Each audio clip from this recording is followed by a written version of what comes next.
tri de population, purification ethnique.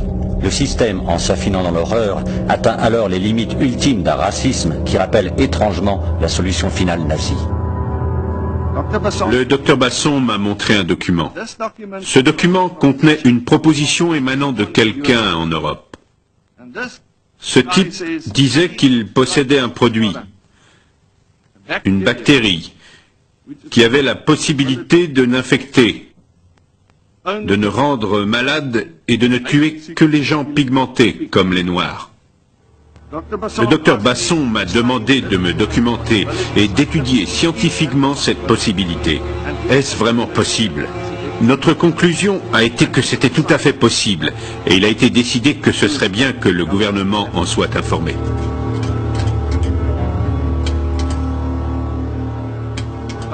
Mais en définitive, nos instructions ont été, et c'est très important, de mettre au point un produit visant à réduire le taux de natalité de la population noire du pays. Pouvez-vous nous en dire un peu plus? Qui vous a demandé de mettre au point ce produit? La personne qui nous donnait directement les instructions était le docteur Basson. Wouter Basson, général de brigade au 7e bataillon médical des forces armées sud-africaines.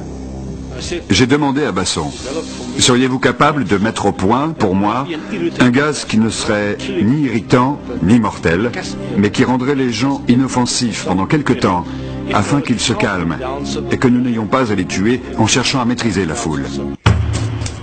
Qui est donc ce scientifique défini comme l'homme de la situation par le chef des armées de l'époque et chargé d'initier une stratégie pour soi-disant paralyser les foules sud-africaines, alors qu'on apprendra plus tard, par les témoignages de ses anciens collaborateurs, qu'il s'agirait d'un véritable projet de génocide?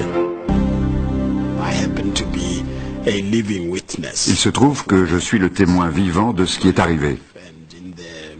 Je n'ai eu la preuve qu'en 1989, qu'on avait enduit mes vêtements de produits chimiques qui s'avéraient mortels s'ils rentraient en contact avec la peau.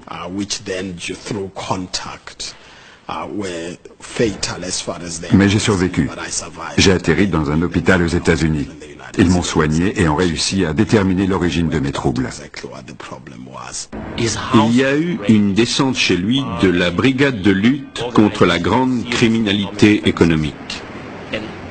Et dans sa maison, on a trouvé une malle entière de documents, dont quelques-uns avaient trait au programme de guerre chimique et biologique. Ce qu'ils ont trouvé était incroyable. Il y avait ce qu'on appelle une Verkoper list, autrement dit un bordereau de vente. Sucre à la salmonelle, bière au thallium, cigarette à l'anthrax, à la toxine botulique, chocolat au cyanure, whisky à la colchicine, déodorant au typhimurium, venin de serpent. Cette longue liste de ventes de produits au poison indétectable était destinée aux agents de la sécurité sud-africaine pour leur permettre de tuer les militants noirs sans soulever de soupçons lors de l'autopsie. Combien ont été utilisés? On ne le saura sans doute jamais. Selon vous, cette liste aurait-elle pu être utilisée à des fins de recherche scientifique, ou bien est-ce une liste d'armes meurtrières? Assurément une liste d'armes meurtrières. Aucun intérêt pour quelque recherche que ce soit. Parmi les méthodes qu'il est présumé avoir utilisées, l'une consistait à enduire l'opercule d'une canette de bière en aluminium avec du poison. Et si vous utilisiez cet opercule, la partie qui s'enfonce dans la canette, ça activait le poison. On m'a donné un paquet de cigarettes Camel. Et on m'a demandé de déposer quelques gouttes sur les filtres des cigarettes. Et que serait-il arrivé à la personne qui aurait fumé ces cigarettes? C'est difficile à dire, mais j'imagine que les conséquences auraient été mortelles. Ce que les témoignages de scientifiques révèlent, c'est d'abord un arsenal de gadgets mortels digne de James Bond. Tournevis empoisonné, parapluie Sarbacane, détonateur de lettres piégées, cannes truquées, lessive explosive, et bien d'autres. Nous voyons ici ce qui ressemble à un tournevis. Pouvez-vous nous en parler?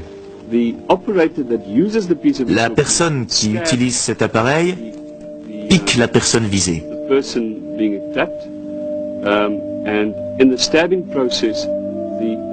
Le simple fait de la piquer libère le poison et les substances chimiques sont alors injectées dans l'individu.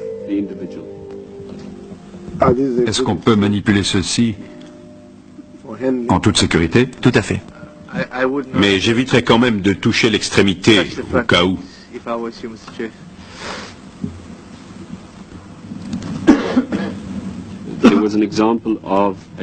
Il y avait aussi une aiguille contenue dans ce qui ressemblait à une pompe à vélo.